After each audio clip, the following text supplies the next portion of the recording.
Good day, ma'am. I am Arlene D. Rayundain from Valenzuela City Polytechnic College and taking up Bachelor of Technical Teacher majoring in Automotive Technology.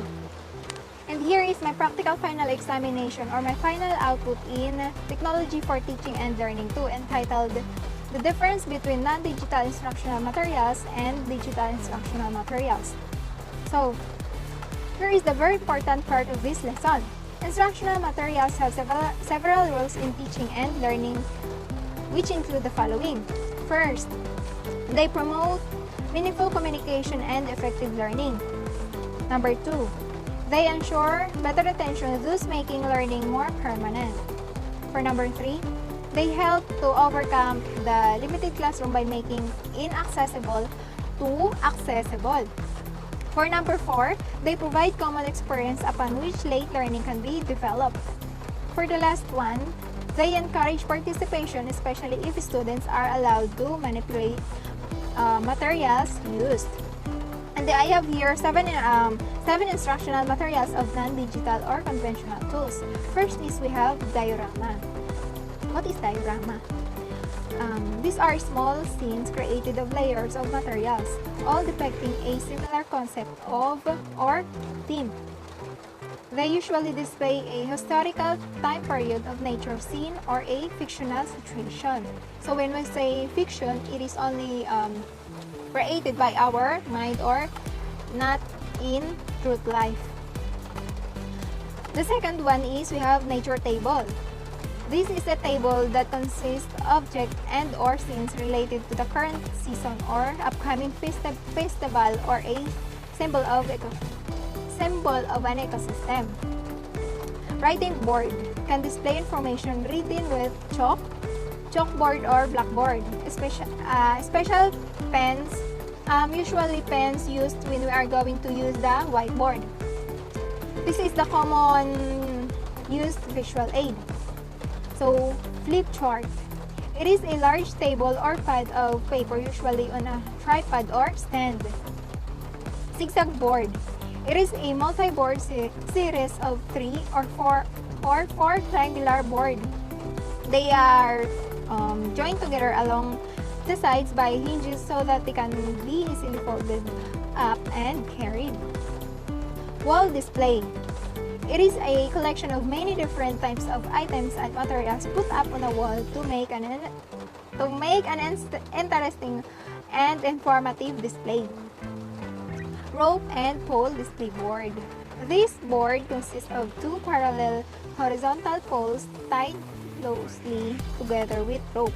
So, ito yung tali, parang tali siya, parang tali nga po siya, pero hindi po mahigpit yung pagkabuhol para maghang po yung rope. Tapos doon pa ilalagay yung mga pictures. Visual aids such as posters can be pinned to the rope. So, here are the 7 examples of non-digital instructional materials. So now, let's move on. Or, I have also here to show you the guidelines when we are going to design conventional instructional materials. First is the unity. Use only one idea for each visual aid and include a headline. Simplicity. Make ideas and relationships simple and easy to recall. Avoid cluttering a visual with too many words, numbers, or graphics. Legibility. Make letters big and readable for all in the audience. Consistency. Use the same type of style and art style. Clarity. Avoid type that is too small to read, and avoid also all caps. So that's all for the non-digital materials. So now we are going to move on here in digital instructional materials. So it is a new breed of materials which are custom tuned with the help of advanced machine learning and artificial intelligence. Digital materials are conceived so components meet specific enhanced requirements. So, print materials. These are the letters, numbers, or symbols that have been produced on paper by a machine using the ink. And also, what is the sources of printed materials? This is a very important magazine. Periodical publication containing articles and illustrations typically covering a particular subject or area of interest. Newspaper. A printed publication usually issued daily or weekly. Usually, binibili po natin to. Consisting of folded unstapled sheets and containing new features, articles, advertisement, and correspondence. For the last one, we have the book. The basic usually in school. Printed or written book were consisting of pages glued or sewn together along one side and bound in covers. So what is non-print or non-printed materials? Non-print materials, these are also letters, numbers, or symbols which do not produce paper publication and are not even in written form. So, sa mga printed materials po, yun po yung may napoproduce na ink, mga papers, yun po yung pagkakaiba ng non-print. So, what is the source of, or the sources of non-print? First is we have the Microsoft Excel.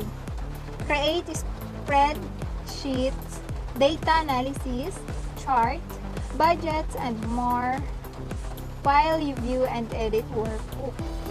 Second, Microsoft Word is a graphical word processing program that allows users to type or save documents. For the last one, we have the Microsoft PowerPoint presentation or the PPT. It is a presentation program allows users to create anything from basic slideshows to complex presentations. So to complete this lesson or this topic, what is digital? Digital, it is an electronic technology that generates, stores, and processes data, primarily used with new physical communications media like satellite transmission. So what is the sources of these digital materials? This is the very important or the commonly used in today's world. Google. It is a search engine used to find information, researches, and more. YouTube. Name of website that allows people to use videos that they have or to show videos that they have made. Facebook. An online social networking website where people can create profiles, share information such as photos and videos with or about themselves, and respond the link of the information posted by others. So for the last one, we have the film. A thin, flexible strip or plastic or other materials coated with light-sensitive emulsion for exposure in a camera, used to produce photographs or motion pictures. So, in addition, what is the type of instructional materials? It is non-digital or digital. That is that you perceived as more effective and efficient in teaching 21st century learning based on your experience during your practice teaching. Give your examples and your whys. So in my situation, I use digital instructional materials or sources in my practice teaching. Also with my practice teaching in grade 7. And we frequently use the Google Meet and Zoom program for our virtual connection. And I'm likely to use this application as well as PowerPoint presentation, Kahoot, quizzes, and other tools to aid in the execution of my conversation. For a variety of reasons, digital educational resources are highly recommended in today's society. First, due to the pandemic, we will be unable to attend courses.